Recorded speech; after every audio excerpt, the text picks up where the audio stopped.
Hello friends, welcome back to my channel. आज हम लोग फिर से एक नई वीडियो के साथ आपके सामने हाजिर हैं।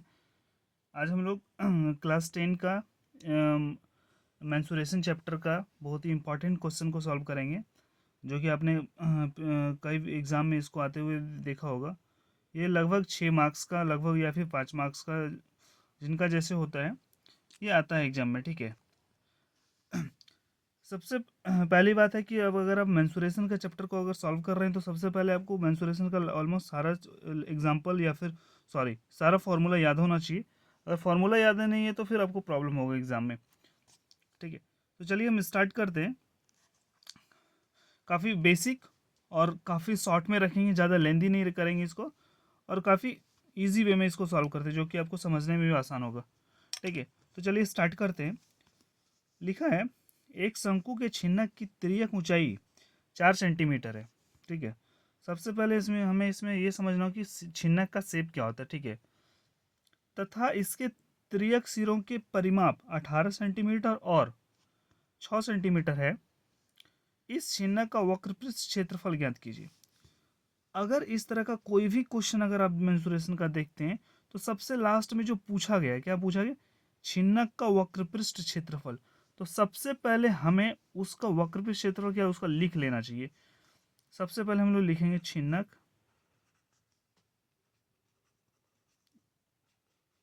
छिन्नक का वक्र पृष्ठ क्षेत्रफल। छिन्नक का वक्र पृष्ठ क्षेत्रफल क्या होता है? Pi L into R1 plus R2। Pi L R1 plus R2। अब हमें ये देखना है कि इस फॉर्मूला तो हमें पता चल गया, ये फॉर्मूला तो हमें पता चल गया।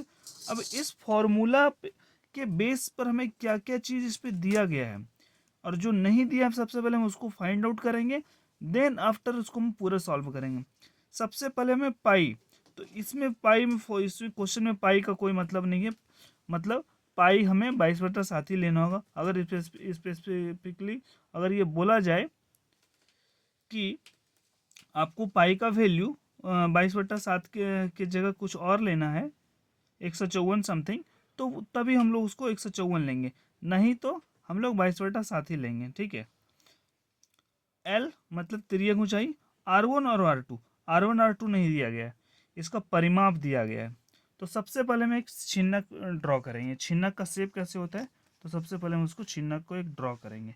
यहीं पे ड्रॉ करते हैं।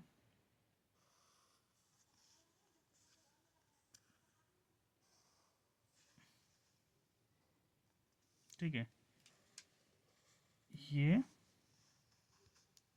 और ये ऑलमोस्ट बाल्टी की तरह होता है, बस बाल्टी को उल्टा कर देंगे तो वो छिन्नक ही हुआ। ये हो गया इसका सेंटर, ये यहाँ से यहाँ तक, ये इसका सेंटर, ये यहाँ से यहाँ तक। ठीक है, अब एल तिर्यक ऊंचाई, ये एल है, ये कितना दिया गया है? 4 सेंटीमीटर। ये 4 सेंटीमीटर दिया गया है। अब हमें क्या समझना होगा? R1 और R2, ये R1 मान लेते हैं, ये R2 मान लेते हैं। अब हमें क्या निकालना पड़ेगा? R1 R2 कितना है? तो ये पे सबसे पहले हमें ये समझना है कि ये क्या है।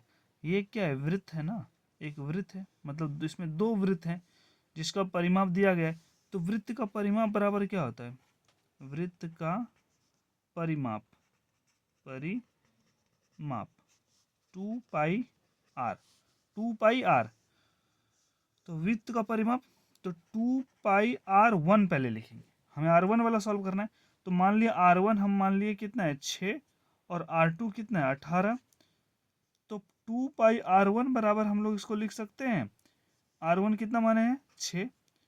तो पाई R1 बराबर 6, और यहाँ पे अगर हम इसको ले लें, इसको पूरा, ये पूरा R1 को हम लोग यहाँ पे 2 पाई ले लेते हैं। ठीक है, इससे ये कैंसिल हो गया कितना बार में? 3 बार में। तो R1 का वैल्यू कितना आया हमारे पास? 3/पाई, ये हो गया। अब हमें क्या करना है? R2 निकालना है। फिर उसी तरह वृत्त का परिमाप, इसको हम लोग वृत्त का परिधि भी बोल सकते हैं, ठीक है ना, परिमाप परिधि 2πr2 लिख देंगे यहाँ पे। अब R1 तो हमें दिया है, R2 कितना दिया गया है 18, तो 2πr2 बराबर कितना दिया गया है 18, तो R2 बराबर 18/2π। अब 2 से ये कट गया, कितना बार में 9 बार में, 9 बार में कट गया। अब हमें क्या करना है कि R2 बराबर अगर ये 9/9 हो गया, यहाँ पे पाई हो गया, सॉरी 9π हो गया, ये 9π।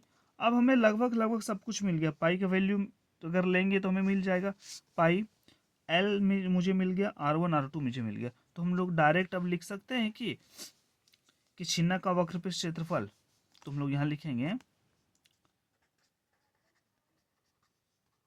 छिन्नक का वक्र पृष्ठ क्षेत्रफल, छिन्नक का वक्र पृष्ठ क्षेत्रफल क्या होगा pi L plus R1 plus into R1 plus R2, ये हो गया ना। अब हमें क्या करना है, पाई को पाई रहने दें, पाई को अगर वैल्यू लिख देंगे तो ये हमें यहाँ पे जो हम लोग क्रॉस करेंगे ना उसमें प्रॉब्लम होगा, तो पाई को पाई रहने दो।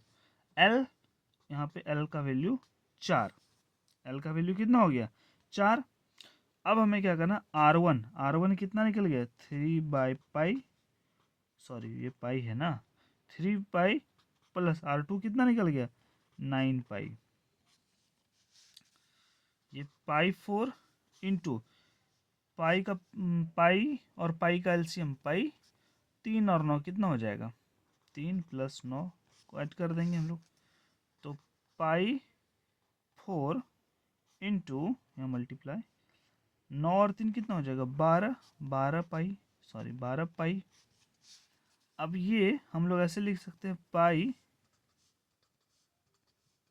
पाई इंटू 4/12/पाई, 12/पाई, पाई से पाई कैंसिल, पाई से पाई कैंसिल, और 12 × 4 कितना हो जाएगा 12 × 4 कितना हो, 12 चौका 48, ये सेंटीमीटर में था तो 48 सेंटीमीटर स्क्वायर, ये हो जाएगा इसका आंसर। समझ में आ गया, काफ़ी आसान है। हमें सबसे पहले क्या करना चाहिए था, सबसे पहले क्या किया हम लोग, छिन्नक का वक्रपृष्ठ क्षेत्रफल लिख लिया। अब छिन्नक का वक्रपृष्ठ क्षेत्रफल याद रहना चाहिए, याद नहीं है तो फिर नहीं होगा। पाई एल R1 + R2, अब पाई एल R1 + R2 हो गया तो मुझे पाई का वैल्यू तो ऐसे ही पता रहता है 22/7 रहता है, एल हमें पता ही था 4 दिया गया था क्वेश्चन में, R1 R2 हमें निकालना था तो परिमाप दिया था R1 और R2 निकाल लिए। अब डायरेक्ट फार्मूला लिख के हम लोग क्या किए, इसका जो जहाँ पे फिट होना था उसको फिट करके हम लोग क्रॉस कर दिए, तो हमारा फाइनली